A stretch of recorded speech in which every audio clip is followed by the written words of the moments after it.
ফিরে এলাম বিরতির পর। মধ্যমগ্রামে ভোটার তালিকা ঘিরে তীব্র বিতর্ক। সমস্ত বৈধ নথি থাকা সত্ত্বেও নিজের নাম ভোটার তালিকা থেকে বাদ, এমনই অভিযোগ তুলে জেলা শাসকের দপ্তরে স্বেচ্ছামৃত্যুর আবেদন করলেন এক ব্যক্তি। বৃহস্পতিবার মধ্যমগ্রাম পুরসভার 15 নম্বর ওয়ার্ডে কোড়া বাবুপাড়ার বাসিন্দা 43 বছর বয়সী সুমিতাভ মুখার্জি এই আবেদন জানান। তার দাবি, বাবা প্রাক্তন বায়ুসেনা কর্মী স্বপন মুখার্জি ও মা শাশ্বতী মুখার্জির নাম 2002 সাল থেকে ভোটার তালিকায় রয়েছে। একই বছরে তিনিও এপিক কার্ড পান। পরবর্তীতে এসআইআর এর সময় সমস্ত প্রয়োজনীয় নথি জমা দেন তিনি।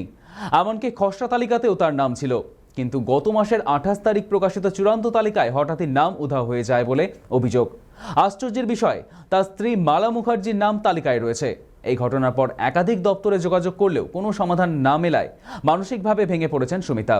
অবশেষে ন্যায় বিচারের দাবিতে সপরিবারে স্বেচ্ছামৃত্যুর আবেদন করেছেন বলে জানান তিনি।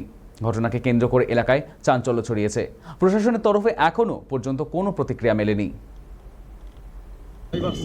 আমার বাবা একজন এক্স এয়ারফোর্স, ঠিক আছে, খুব সীমিত মাত্র মানে টাকা মাইনেতে।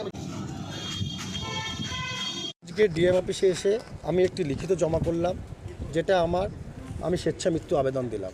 কারণ এই ভারতবর্ষের বৈধ নাগরিক হয়ে আমি যদি ভোট দিতে না পারি, তাহলে এর থেকে চরম ব্যর্থতা আর কিছু নেই আমার কাছে, আমার জীবনে। যেখানে আমার জন্ম 1983 সালে, আমি ব্যর্থ।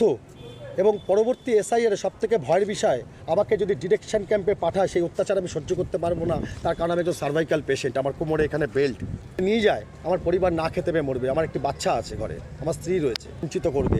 পরবর্তী 20 বছর পরে এসআইআরে বাংলার প্রত্যেকটা মানুষ আস্তে আস্তে বুঝতে পারবে এর কারণ। এর পরের 20 বছর এসআইআর, তখন এত কমপ্লিমেন্ট দেওয়ার সময় থাকবে না। তুতে আপনার ফ্যামিলিতে কি শুধু আপনার নাম কাটা গেছে? আমার নাম কাটা গেছে না, আমারই শুধু নামটা কাটা গেছে। জয়মাল্য সুপ্রিম কোর্টে জয়মাল্য বাগচিকে বলুন আমাকে লিখে দিতে, যে পরবর্তী এসআইআরে বা এখানকার আপনার কোনো সাহেবরা লিখে দিন, পরবর্তী এসআইআরে যে আমার পরিবারের উপর কোনো প্রভাব পড়বে না, কোনো কৈফিয়ত নেবে না, যে কেন নাম ছিল না, কেন ভুল হয়েছে, তার কোনো কারণ আপনি আমাকে দেখান। কোনো সদুত্তর এরা দিতে পারলেন না। প্রথমে আমার নাম ছিল খসড়া লিস্টে, হ্যাঁ, তারপরে আমার 5ই জানুয়ারি, সব থেকে বড় আশ্চর্যের বিষয়, আমার 5ই জানুয়ারি হিয়ারিং হয় খসড়া লিস্টের পরে। তারপরে 28শে ফেব্রুয়ারি ফাইনাল লিস্ট বেরোয়, সেখানে আমি ডিলিটেড হই।